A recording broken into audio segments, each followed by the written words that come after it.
Hi guys, welcome back to our channel SQL is easy.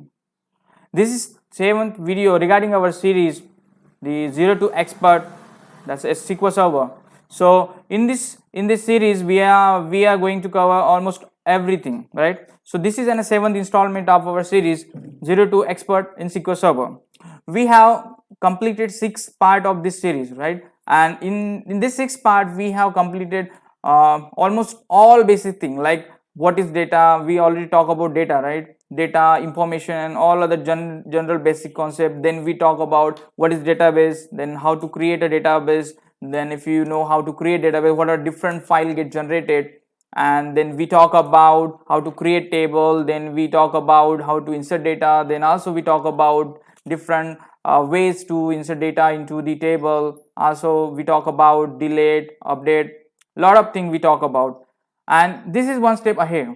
Now as a database developer we are moving and we are trying to learn a lot of things into the SQL server. So today we are going to start with a very interesting and very important concept in SQL server, which is basically keys. Keys are very important if you want to learn any kind of SQL database. Like if you want to go for the MySQL, or if you want to go for Postgres, or if you want to go for Oracle, or if you want to go for the SQL server which we are talking now. So in every relational database we have a concept called as a keys. So keys are very important to know, and this is really very beneficial for the beginner, for a developer, or for a DBA to have the knowledge of this key, right? So we are going to talk about first definition of keys, then we will be talking about the what are the different kind of keys and what are the hierarchy of the keys, and why key is important as a database developer or as a database administrator, or as a beginner if you are just trying to learn your SQL server or DBA knowledge. Great. So let's try to understand the definition.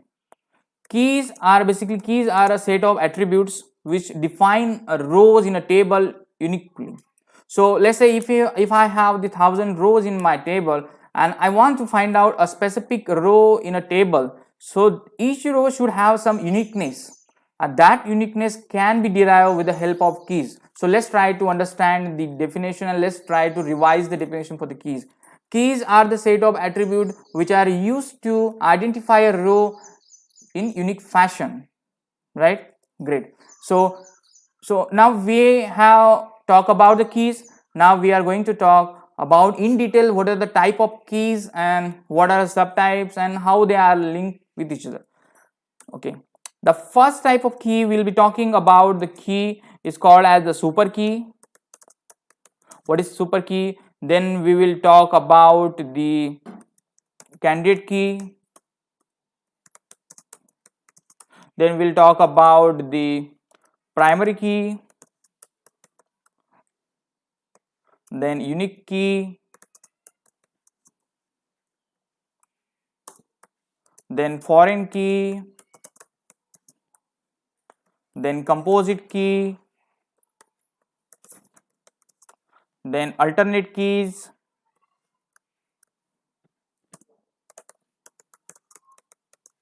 next it is the non-key columns. These are just for information on key, what is non-key also, right? Okay, so now we have categorized all these keys and we are going to talk about the key structure. So let's try to revise the definition once again for the keys. Keys are the set of attributes. Set of attributes means set of columns which are used to identify a row in a table. So before starting this, we should have a table structure, a common table structure which we will use for understanding the keys part. Okay, let's create one sample table. I'm creating a table as a create table one, a basic student table. This student table has a column. First column is student ID, which I am specifying the data type as an int. Then the name of a student, which could be the varchar, and I'm specifying as a 200 characters for this. Great. Next we have the phone number.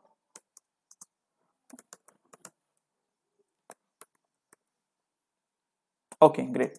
So basically these are the columns in a table called as a student. First of all, let's check it out the table is there or not, because for testing I already have some dummy tables. So I think I have this, so let's check it out first. Okay, we don't have this table, so then that's very good. Then let's create a table. So syntax for creating a table is create table. This is a student table name, then this is first column, this is second column, and this is a third column. So we are going to create this table, and with the help of this table we are going to understand all the basic key concept. Great. So there is syntax.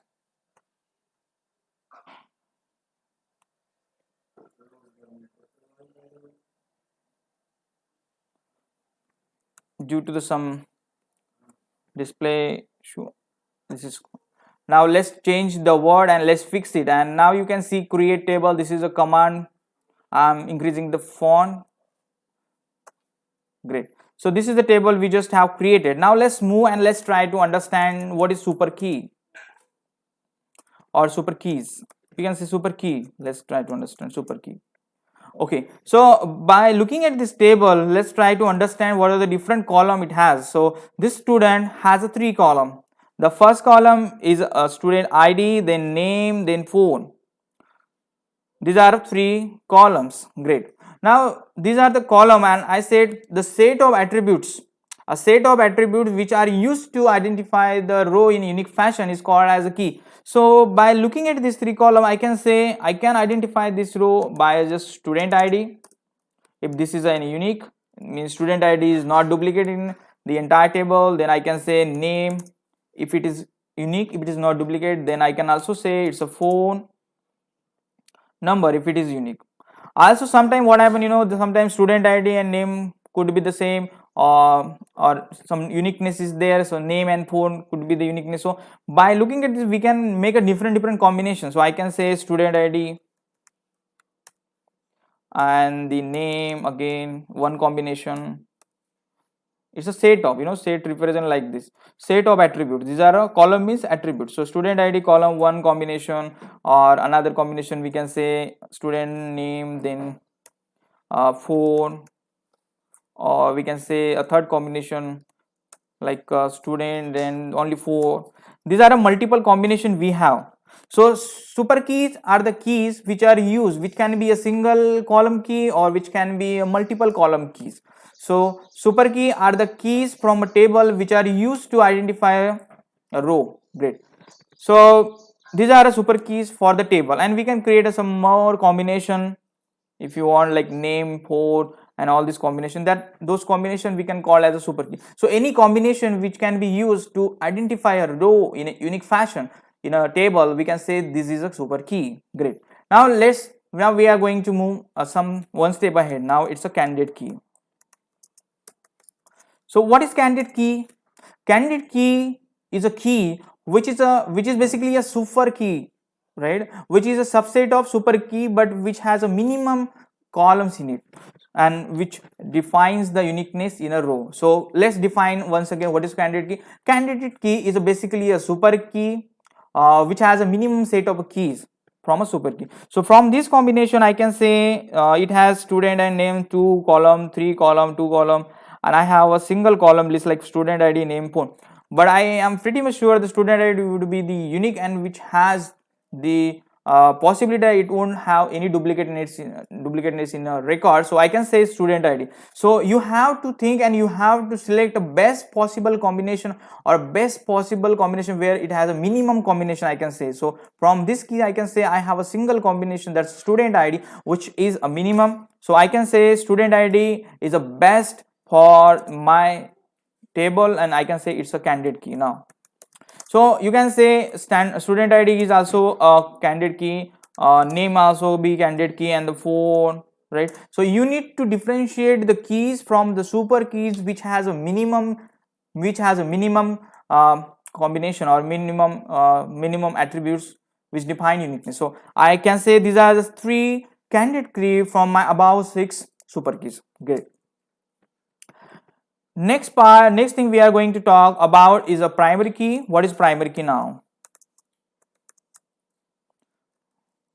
So primary key again is a subset of a candidate key. So first of all, you need to have a super keys, then you need to think about candidate key. You need to pull a proper candidate key. From the candidate key, you need to think about which is the best possible key for my table.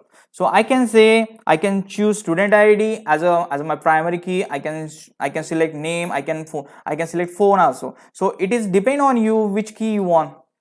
And what do you think about the table, your data, because you are the one who knows what kind of data would be there in the table and how the data would be stored and how those data will be linked to the real world, right? So you are the author of a table and you are the owner of the table, so you know better than anyone else. Okay, so from these candidate key, I would select a one possible combination, or I would select a one single key which represents the uniqueness in a table. So from the above combination, I am selecting student ID. See, you can also say a name, or you can also say a phone, you can also select a student ID, but you are the owner of the table, so you have to think about your data, and you need to find out which key will represent the great uniqueness in a table. So from this combination, I can say student ID would be the best key and which represent the best key for my table. So this would be a unique, and this would be great. And one limitation with the primary key, always you should know that primary key doesn't support null value, doesn't support null. So any key which has the uniqueness but it doesn't have the null, we can say a primary key. Great. So in a one table there would be only a single primary key. Why single primary key? Just to recap, we'll talk about more in detail, but just single primary key on a one table. Why? Because when we create a primary key, it sort the data in a order, in a fashion. So sorting of a data in a physical fashion, I can say it store the data in a physical fashion. So if I say it's a primary key, so all the data gets stored on a table once again. Great.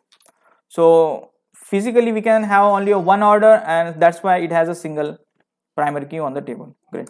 And now we have reached to the primary key. Now let's talk about next key with the primary key. Let's say we have a table and that table doesn't have a single combination, or which doesn't fulfill the single combination. So we'll always go with the combinations of multiple columns. So in this case, you can say these are the three combinations which represent the multiple column, more than one column, right? A student ID or name, or student ID name phone, or student ID phone.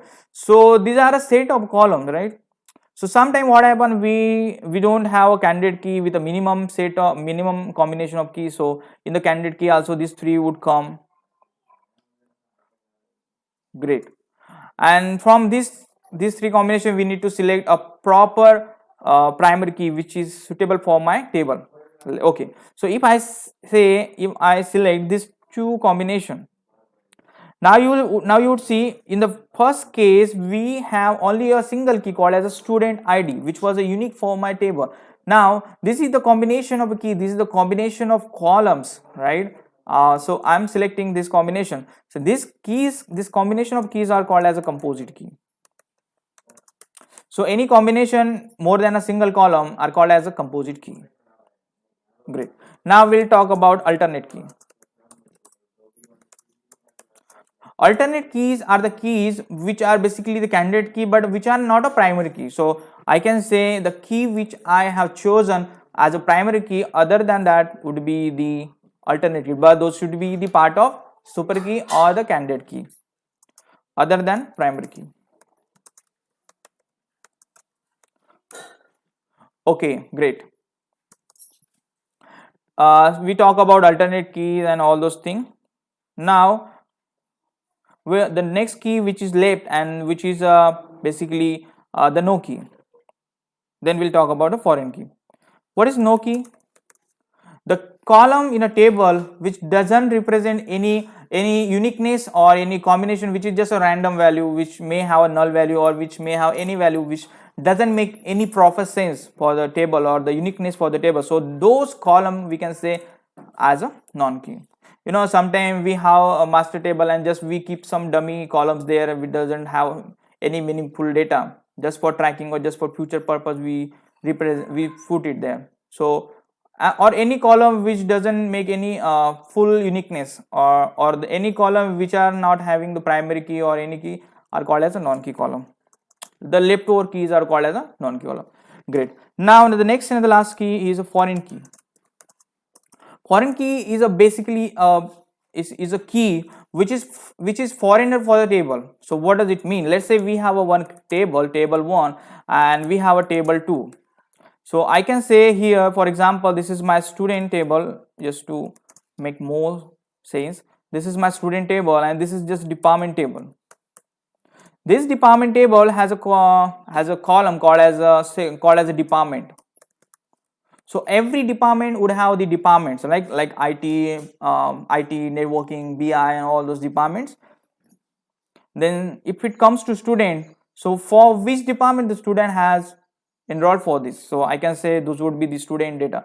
So every student must have the department, that is the first case. So the department table should be there, and this is the department ID it would have. For example, it has a column called as a department ID, which is used for mapping the two table. So I can say this department ID is linked to the student table. So this department ID is a foreign key for this column, the next column. So basically the key which is foreign, which is the key which is foreigner for the table is called as a key, right? The referencing key. So in this case, in the department and the student table, the department ID is a key, but which is referencing to the another table, right? We'll talk about this foreign key in detail, because foreign key has some cascading rules. So what happens when we do update, delete, or the data? Those are called as a cascading rules. We'll talk about that in detail in the next coming video. Great. So let's try to recap. We talk about the super key in this session. Then we talk about all kind of keys, all the kind of possible keys. So if you are going to attain any interview, then this is the basic thing. When I was a fresher, even these are the things which are really simple things, but they asked me and I answered them because I knew it. So as a database developer or as a DBA or as a beginner, if you want to start your career or if you want to explain to someone, sometimes whatever we get experience and we forget all these basic things. So it just good idea to recap all those things and to know about the keys. And hope you guys enjoyed and like our video regarding our series Zero to Expert SQL Server. And if you like our video, please don't forget to subscribe and share on the platform where people really needs it. Okay, and thanks for watching. Have a great day.